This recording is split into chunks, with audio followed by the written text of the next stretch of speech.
पाठ 7 संज्ञा नाउन। एक बार एक राजा ने अकबर के पास संदेश भिजवाया। अगर एक घड़ा बुद्धि से भरकर भिजवा दें तो आपकी चतुराई मानी जाए। अकबर सोच में पड़ गए। तब बीरबल उठकर बोले, मुझे 6 माह का समय दीजिए महाराज, मैं कुछ करता हूँ। घर आकर बीरबल ने बगीचे में कद्दू के बीज बो दिए। कुछ दिनों बाद कद्दू की बेल पर छोटे छोटे फूल दिखाई दिए। इस पर घड़ा रख देता हूँ।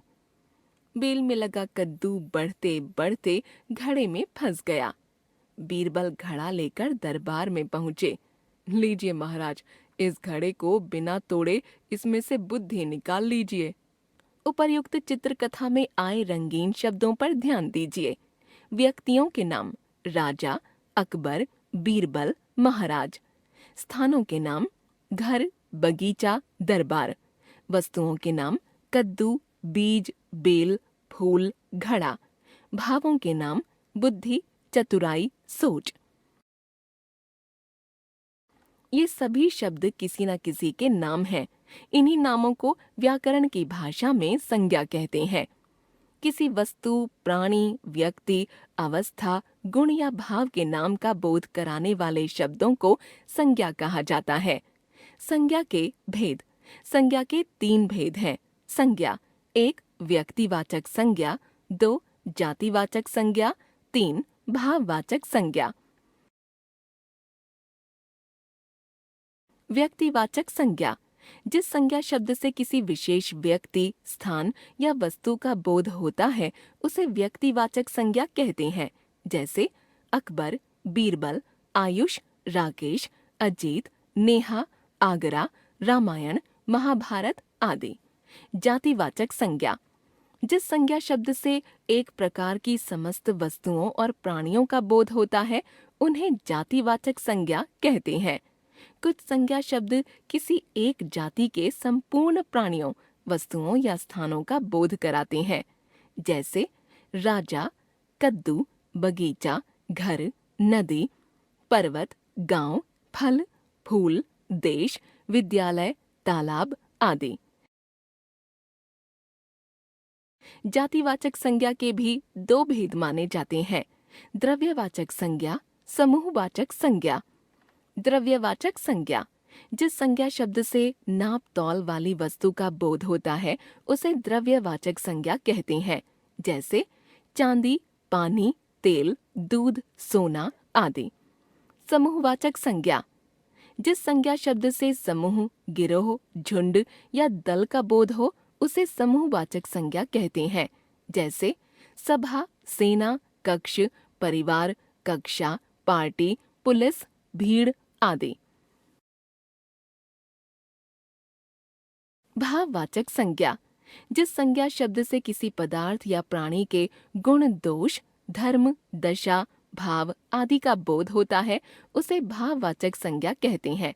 जैसे सोच, बुद्धि, चतुराई, बुढ़ापा, मिठास, नम्रता, मित्रता, ईमानदारी, शत्रुता, दुष्टता, बचपन, मधुरता आदि।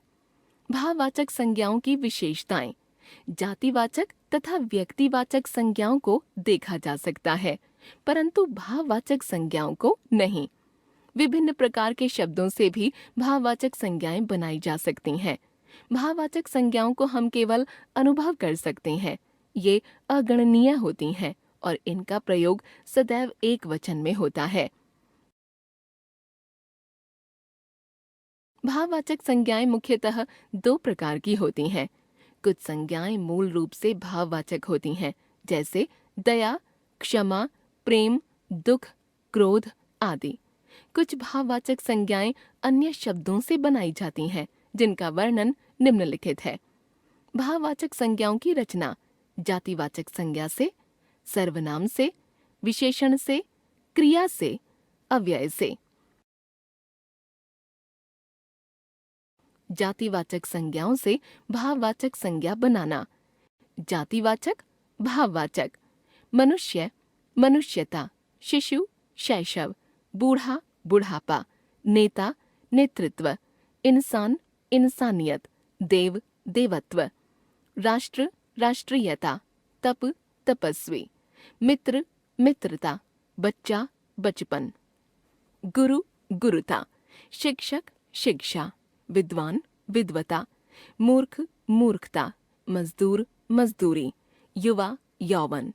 सर्वनाम से भाववाचक संज्ञा बनाना।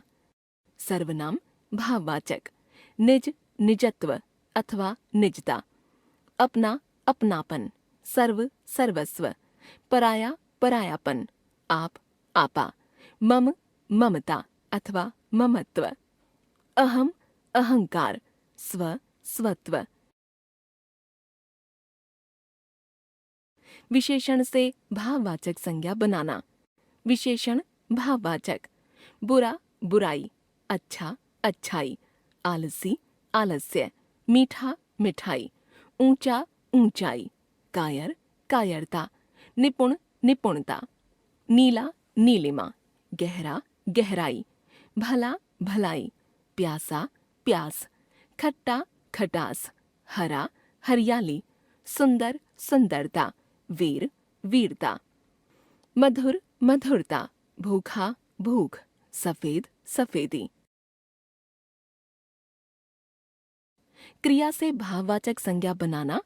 क्रिया भाववाचक, पढ़ना पढ़ाई, खाना पीना खान पान, चुनना चुनाव, उड़ना उड़ान, हारना हार, चिल्लाना चिल्लाहट, दौड़ना दौड़, चलना चाल, बुनना बुनाई, जीतना जीत, धोना धुलाई, हंसना हंसी, गहरा गहराई, मारना मार, लिखना लिखावट, पूजना पूजा। अव्यय से भाववाचक संज्ञा बनाना। अव्यय भाववाचक संज्ञा, दूर दूरी, भीतर भीतरी, शीघ्र शीघ्रता, धिक धिक्कार, निकट निकटता, बाहर बाहरी, शाबाश शाबाशी, समीप समीपता। हम जान गए संज्ञा, किसी वस्तु स्थान प्राणी व्यक्ति अवस्था गुण या भाव के नाम का बोध कराने वाले शब्द संज्ञा। संज्ञा के तीन भेद, एक व्यक्तिवाचक संज्ञा, दो जातिवाचक संज्ञा, तीन भाववाचक संज्ञा। जातिवाचक संज्ञा के दो भेद, एक द्रव्यवाचक संज्ञा, दो समूहवाचक संज्ञा। भाववाचक संज्ञाएं जातिवाचक संज्ञा, सर्वनाम विशेषण क्रिया तथा अव्यय से भी बनती हैं। भाववाचक संज्ञा का प्रयोग सदैव एक वचन में होता है।